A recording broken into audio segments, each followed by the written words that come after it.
Hi, Angela Labunski here from Indiana Bible College here in New Life of Albany, Georgia, interning here.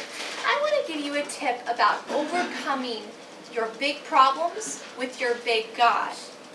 Now, the best way I think we can figure out how we can overcome our big problems by our big God is by looking in the Bible and seeing what they did and how successful people were able to overcome their problems with God.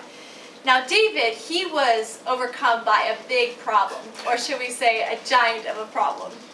And the way he did it, before he ever even tried to conquer that problem, it's very interesting to see what he actually did. In 1 Samuel 17:37, it says, David said, moreover, "The Lord that delivered me out of the paw of the lion and out of the paw of the bear, he will deliver me out of the hand of this Philistine." So before David even tried to overcome his problem, he testified of what God had already done for him.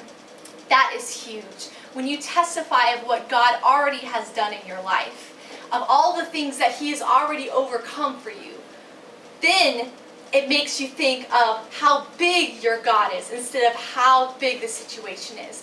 When you testify of what God has done for you before you ever try to overcome the situation, you are magnifying God, and you're making the problem get smaller.